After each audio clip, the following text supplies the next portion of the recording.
Ok. Então, boa noite a todos. Como a Bruna já me apresentou, sou Patrícia, sou nutricionista. Eu me formei em 2012 e logo depois eu fiz uma especialização em nutrição clínica e doenças crônicas. E comecei a atender, então, na clínica, nessa área.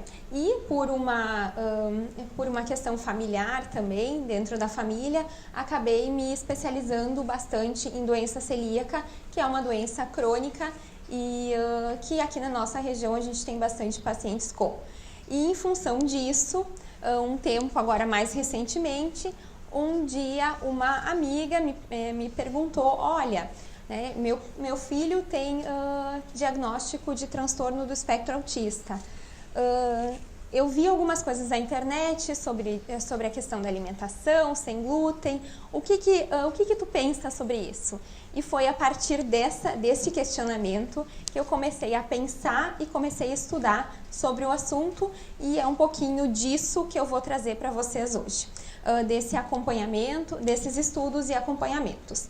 E por mais que muitas pessoas acreditam, imaginam que não tenha muitos estudos nessa área e que o conhecimento seja muito empírico, existe sim, né? Existe, hoje não tanto no Brasil, mas existem vários estudos publicados no mundo todo, inclusive estudos, e toda a minha apresentação está baseada nesses estudos, em dados que foram retirados de estudos, com crianças com transtorno do espectro autista, que mostram que a nutrição e a terapia nutricional e dietética pode ser muito benéfica para esses pacientes. Então, é um pouquinho disso que nós vamos conversar agora. Então,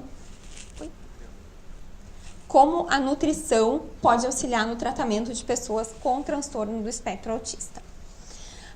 Bom, em relação a isso, acho que é bem importante a gente comentar que a maioria dos pacientes que têm transtorno do espectro autista apresentam sintomas gastrointestinais bastante específicos. Claro que alguns mais, outros menos, mas a grande maioria dos pacientes apresentam diarreia, constipação, muitas vezes crônica, inflamação crônica, distensão e dor abdominal. E esses sintomas, eles estão completamente relacionados com questões nutricionais, como, por exemplo, a deficiência de vitaminas, minerais, porque se eu não tenho uma absorção própria ou adequada, eu vou ter alguma deficiência, então, de vitaminas, de minerais, em função de alguma sensibilidade alimentar, de alguma alergia e assim por diante. A questão da seletividade alimentar, que o Rafael também comentou, é bastante importante e muitos pacientes acabam apresentando seletividade e, em função dessa seletividade, apresentam deficiências de vitaminas, de minerais, muitas vezes de enzimas digestivas, que estão todas relacionadas com estes sintomas gastrointestinais. Então, a nutrição, ela pode auxiliar no tratamento desses pacientes, mexendo exatamente conseguindo, né, modular o tratamento de deficiências, da seletividade, das sensibilidades e das alergias alimentares. Eu vou falar um pouquinho sobre cada uma delas e depois também fico aberta a perguntas. Então, em relação a vitaminas, minerais e ácidos graxos, tem já vários estudos que mostram que os pacientes com autismo, em geral, apresentam deficiências de vitaminas e de minerais e de ácidos graxos. Então, aqui tem alguns exemplos de estudos que eu encontrei em relação a isso, mostrando deficiência de vitamina A, deficiência de vitamina B2, B6, B12, a B12 que está relacionada à cognição, que é super importante, ácido fólico, e o EPA e o DHA, que são os popularmente conhecidos como ômega 3 e ômega 6. E em relação a isso, vários também esses estudos mostram que a suplementação dessas vitaminas, quando o paciente está em deficiência, vitaminas, minerais e ácidos graxos, quando em deficiência, apresentam algumas melhoras nesses pacientes. Então, nesses estudos, trata e comenta sobre o aumento do QI não verbal, medido através daqueles testes que são feitos para definir, então, para medir o QI, então, não verbal desses pacientes, também a melhora da interação social e habilidades da vida diária, que o Rafael também comentou. Mas toda essa questão de suplementação, ela não deve ser feita sem nenhuma orientação. Eu não posso, sendo pai, cuidador de algum paciente com autista, simplesmente vou comprar lá na farmácia uma vitamina, um mineral e vou dar para esse paciente. É necessário ter acompanhamento e sempre a questão da suplementação ela está associada a exames para definir quais são as vitaminas, os minerais e até a questão da anamnese alimentar desses pacientes, que é feito pelo nutricionista, para se avaliar quais são essas vitaminas, quais são os minerais que são necessários suplementar. E que tem muito a ver com a questão da seletividade alimentar também. A questão das enzimas digestivas, aqui eu trouxe o dado de um estudo mostrando então que 49% dos pacientes nesse estudo avaliados, eles tinham deficiência de pelo menos uma enzima digestiva. As enzimas digestivas são as enzimas que fazem a digestão dos alimentos que a gente consome. Nós temos várias enzimas digestivas no nosso organismo que digerem carboidratos, proteínas, lipídios. E os pacientes autistas, em geral, eles têm deficiência de alguma dessas enzimas. E é possível também suplementar essas enzimas. Um caso que eu comentei antes, na questão gastrointestinal, a distensão, dor abdominal, ela muitas vezes está relacionada com algum nutriente que não está sendo absorvido e não está sendo digerido da forma adequada. A lactose, por exemplo, é um nutriente, é o açúcar que tem no leite e que quando não é digerido nas pessoas que não têm a enzima, a pessoa fica com o estômago distendido, fica com dor, geralmente tem diarreia, então é uma das associações. E também é necessário acompanhamento, porque eu não posso simplesmente sair por aí dando enzimas para todo mundo e para todos os pacientes. É necessário se avaliar, verificar se o paciente tem alguma deficiência e aí sim suplementar aquilo que for necessário. Em relação à seletividade alimentar, como o Rafael também comentou, a maioria dos pacientes, eles apresentam a seletividade para alguns alimentos. Tem alguns que preferem determinados alimentos, tem outros que comem somente determinados alimentos. E isso é muito particular, nenhum paciente acaba sendo igual. E isso precisa ser avaliado também. Porque é diferente, por exemplo, de um paciente que os pais dizem, bom, ele não come morango e não come banana, mas ele come mamão, ele come verduras, ele come laranja, ele come melancia. Ok, né? Não é tão grave.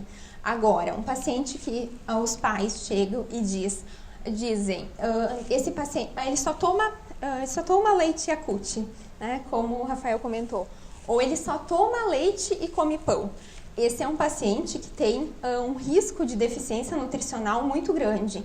E muito provavelmente, em função disso também, ele acaba tendo deficiência de nutrientes, de vitaminas, minerais, que acabam agravando os sintomas também do autismo. Então, a seletividade ela precisa ser avaliada naquilo que cada paciente demonstra. Se é uma seletividade pequena, ok, consome e come diversos alimentos, não vai ser um paciente provavelmente não vai ser um paciente que vai ter tantas deficiências. Mas se come um número muito pequeno de alimentos, provavelmente sim. E em relação a isso, acho que é bastante importante colocar que a família tem um papel muito importante nesse processo, porque as crianças, enfim, como também já foi comentado aqui, tem a questão da imitação. Se eu não como frutas, como é que eu vou fazer com que o meu filho coma? Né? Então, é extremamente importante a gente ter o cuidado em relação a isso. Eu não posso dizer para o meu filho, coma isso aqui, porque isso faz bem e eu comer outra coisa. Além disso, também é muito importante oferecer os alimentos de diversas formas para uma criança, enfim, um paciente autista.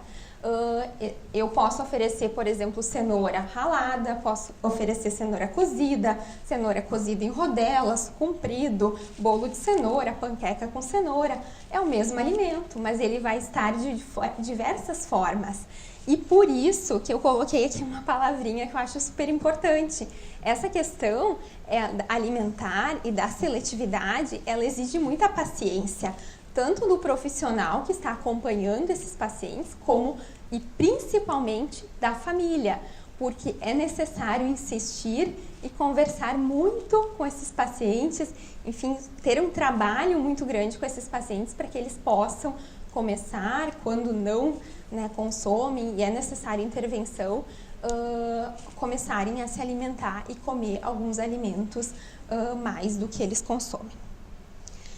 Em relação a alergias e sensibilidade alimentar, eu trouxe aqui os dados de alguns estudos também, falando principalmente sobre caseína e glúten. A caseína, então, esse primeiro estudo mostrando que 90% dos pacientes com autismo têm alguma alergia ou sensibilidade à caseína, comparado com 7% na população em geral. Nesse estudo, então, eles mostraram que a cada 100 crianças, 90 crianças com autismo tinham sensibilidade à caseína. E numa população em geral que não tinham autismo, a cada 100, só 7 tinham sensibilidade à caseína. Então, é um número bastante expressivo. E em relação ao glúten, 87 pacientes a cada 100 pacientes tinham sensibilidade ao glúten. E no caso de não autistas, 1 a 2, dependendo do estudo, apresentava essa sensibilidade. Então, é bastante expressivo. E também tem outros alimentos que já tem estudos mostrando que pode ter alguma relação, que é a questão da soja.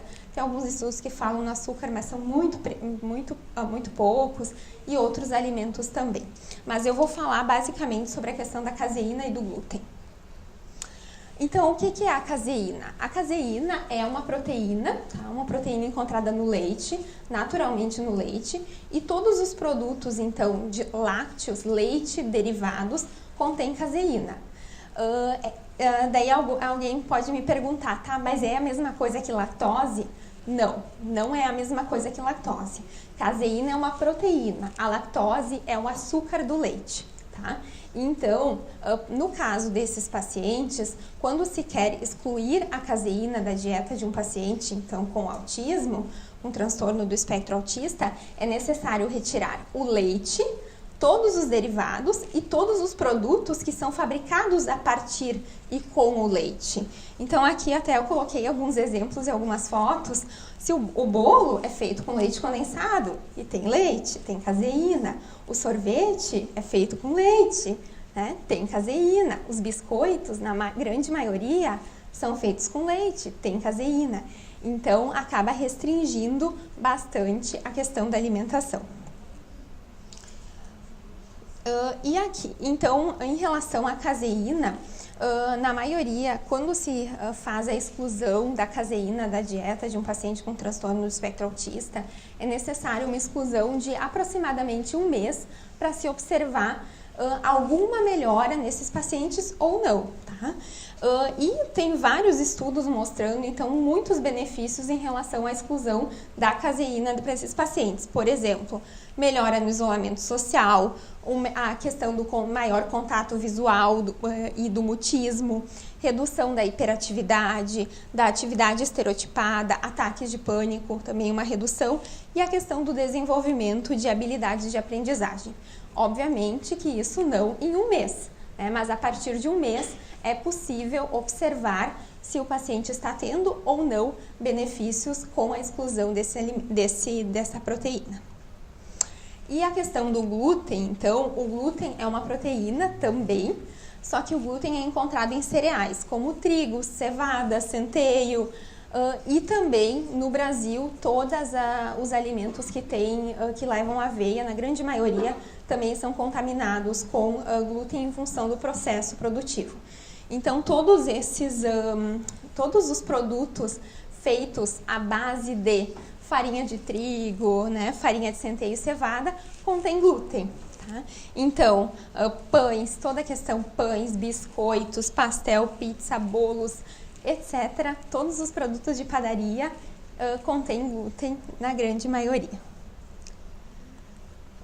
Em relação ao glúten, o glúten ele demora muito mais tempo e ele tem um princípio parecido, e isso tem se estudado muito em relação nos estudos que estão sendo realizados, quais são os mecanismos associados à questão do glúten. E tem a questão da permeabilidade intestinal, que é muito parecida com a questão da doença celíaca.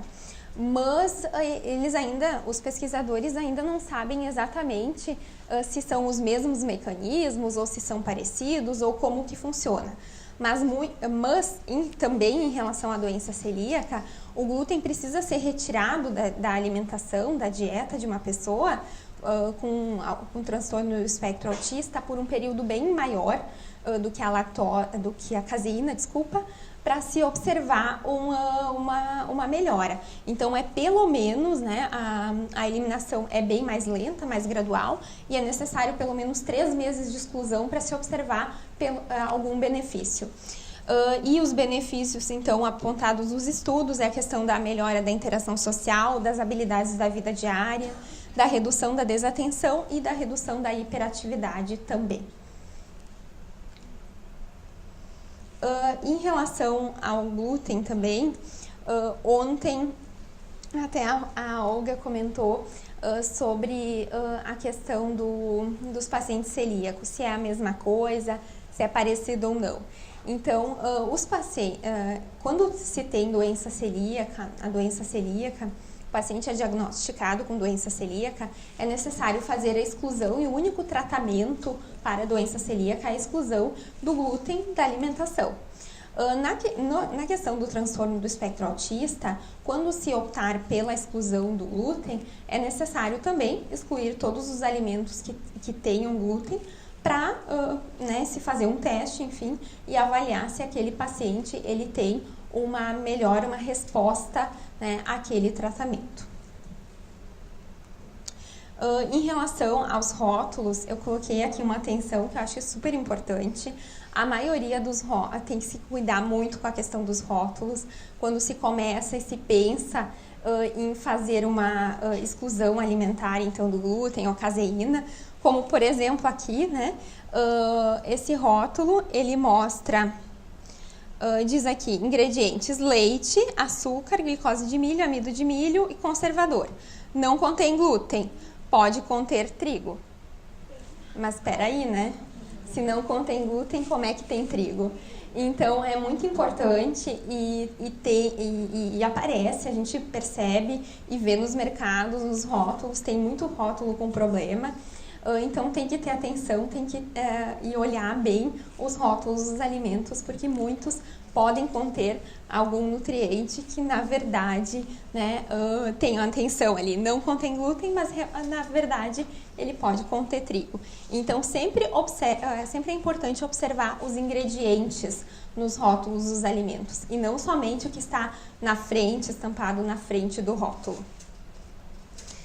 Aqui, então, eu trouxe um resuminho de um estudo que foi publicado esse ano, que eu achei super interessante, e que ele avaliou, foi realizado nos Estados Unidos em multicentros de pesquisa, com mais de 160 e poucos crianças e adultos com autismo, e eles fizeram uma intervenção nutricional e dietética mostrando com suplementação de vitaminas, minerais, suplementação de enzimas digestivas e também uma dieta sem glúten, sem caseína e soja. E eles fizeram essa exclusão e essa intervenção nutricional durante 12 meses e observaram, então, os resultados após esse período. E daí foi observado, então, um aumento do QI não verbal, um aumento de 18 meses na capacidade de desenvolvimento da comunicação desses pacientes, na questão das habilidades sociais e da vida diária, e uma melhora, então, modesta no CARS-2 e no SAS-PRO, que são questionários, né, que se avaliam os sintomas do autismo. E os pais, os cuidadores, também indicaram uma melhora comportamental, então, nesses pacientes, na questão da irritabilidade, letargia, a questão dos comportamentos estereotipados, hiperatividade e também uma melhora dos sintomas gastrointestinais apresentados por esses pacientes. Então, como, né, o que tem que ser levado em conta se for pensar em fazer uma intervenção nutricional e dietética em pacientes com transtorno do espectro autista? Então, é sempre importante ter uma avaliação multidisciplinar e que o nutricionista precisa estar presente para avaliar, então, toda a questão desse paciente, a anamnese, a questão das sensibilidades, das alergias, se o paciente, então, se tem necessidade de fazer suplementação de vitaminas, de minerais, a questão dos ácidos graxos, de enzimas digestivas, que muitas vezes é possível avaliar através de exames bioquímicos, não somente a avaliação do profissional, mas através desses exames. Então, é super importante. E a partir disso, então, retirar todos os alimentos que têm caseína, soja. E essa mudança ela precisa ser gradual, ela não pode ser de forma impactante para esse paciente. Se ele está acostumado a comer pão, eu não posso simplesmente dizer para ele, bom, hoje, a partir de hoje você não vai mais comer pão, né? Porque ele pode, enfim, ficar agressivo e acabar sendo um tratamento que não vai ser positivo. Então, é necessário fazer a substituição dos alimentos que esse paciente consome de uma forma que vai ser mais próxima da realidade desse paciente.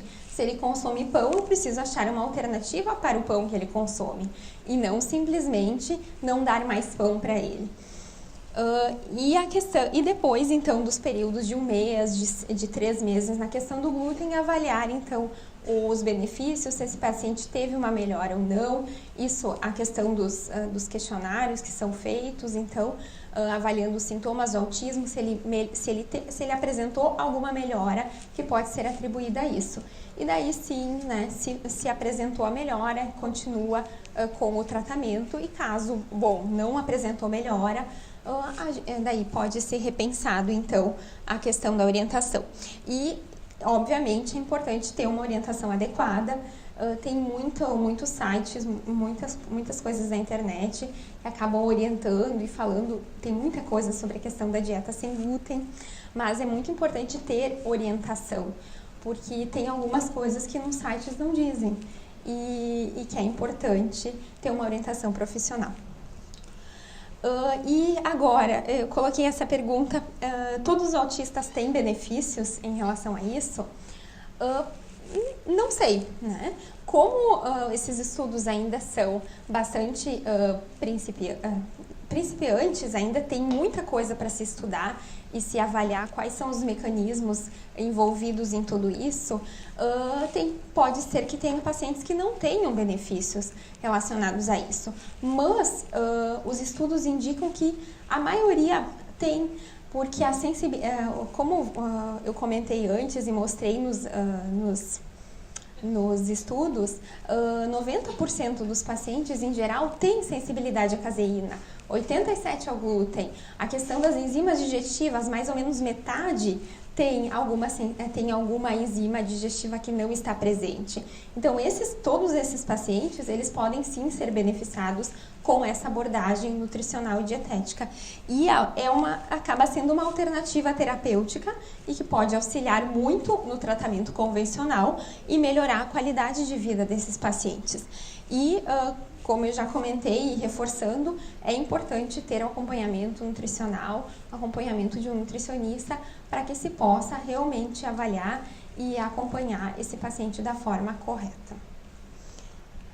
Aqui eu coloquei de uma forma... Estou no tempo? Coloquei de uma forma bem breve, a Bruna vai colocar depois, falar de uma forma colocar um pouco melhor sobre isso, mas existe uma lei, a lei do PNAE, do Programa Nacional de Alimentação Escolar, que é uma lei de 2009, e no artigo 3 ela diz que a alimentação escolar é direito dos alunos, tá? É direito dos alunos de educação básica pública e é dever do Estado. E na mesma lei, no artigo 12, no inciso 2, diz que para os alunos que necessitam de atenção nutricional individualizada em virtude do estado ou condição de saúde específica, será elaborado cardápio especial com base nas recomendações médicas e nutricionais, avaliação nutricional e demandas nutricionais diferenciadas. Isso ainda é um desafio, né? A maioria dos municípios não dispõe disso para os alunos. Tem muitas, né, crianças que precisariam, não só na questão do autismo, mas na questão da doença celíaca, da intolerância à lactose, etc., várias outras sensibilidades, mas é dever do Estado garantir isso e é nosso direito cobrar que isso seja feito. Eu acho que ainda temos muito a caminhar com isso. A Bruna vai falar um pouco mais sobre a questão da legislação, mas eu gostaria de deixar registrado que existe sim a lei e, enfim, já não é tão recente, mas existe a lei para isso. Aqui eu coloquei, então, meu e-mail e meu telefone. Trabalho, então, atendo na clínica Rest in Mind, junto com o Dr. Rafael, e ele já passou os contatos da clínica também. Então, fico à disposição para perguntas e fico à disposição se alguém quiser questionar alguma coisa depois por telefone, por e-mail, pelo WhatsApp ou por e-mail, fico à disposição.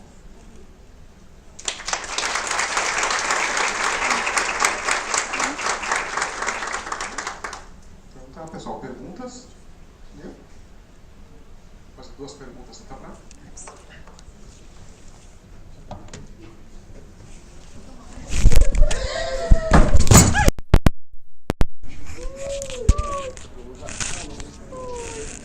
Desastrada.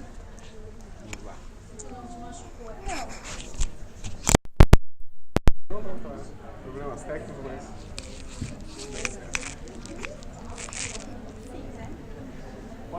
Pode fazer, tá todo mundo vivo. Todo mundo vivo. Você não é? Não?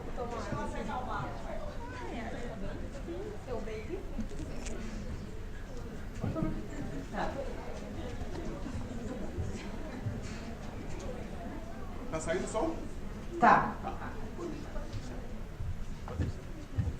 Sim.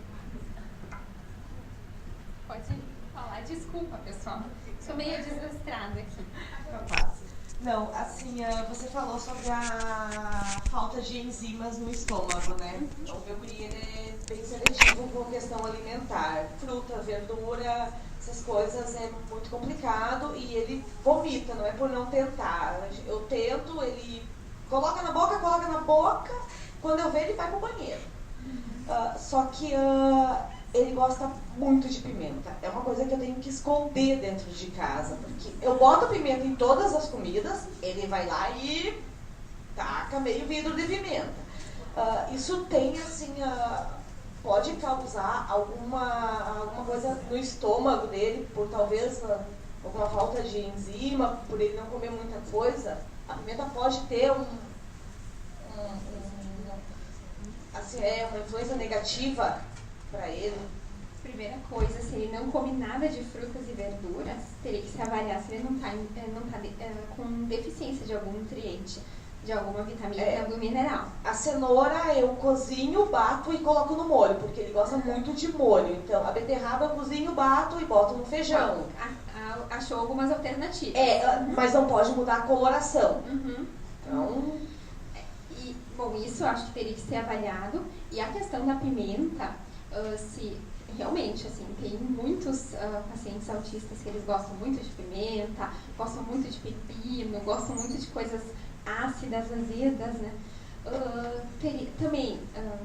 Talvez em algum momento teria que se avaliar com um gastro se isso possa estar prejudicando a questão intestinal e do estômago dele. Mas a princípio não tem problema nenhum consumir pimenta. Só se ele for desenvolver, enfim, alguma gastrite, alguma coisa assim. Mas aí teria que ser avaliado com um médico para ver se realmente tem algum impacto. Mas não tem problema deixar ele consumir. É que o meu medo, porque ele tem desvio intestinal, a gente já fez infiltração, tudo nele, então isso me causou um pouco de medo agora com essa questão de falta de algumas enzimas. A questão das enzimas, não. A questão das enzimas, não. Porque a pimenta, ela não vai ser digerida por enzimas. Então tá. Então me tranquiliza um pouco mais. Isso, não, porque a pimenta, ela acaba sendo um nutriente, enfim, a pimenta ou a pimenta, se for uma pimenta vermelha, enfim... Ele gosta que eu coloque a pimenta mesmo no molho. E daí... E ele usa muito molho de pimenta. Acaba sendo um legume, uma verdura, enfim, e é uma fibra. Então ela vai ser digerida da mesma forma como fibras no intestino.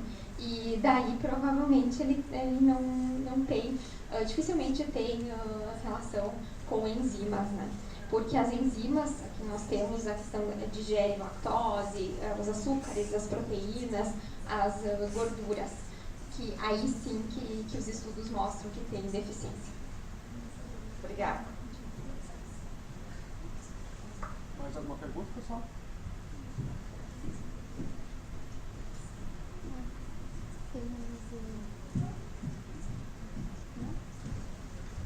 Isso não. Tu quer passar alguma coisa, né? Tá. Não, vamos na volta. Tá, ela vai botar ali. Você que soltou ali. Você quer anunciar o copo, Patrícia? Eu queria anunciar o copo. Acho melhor falar.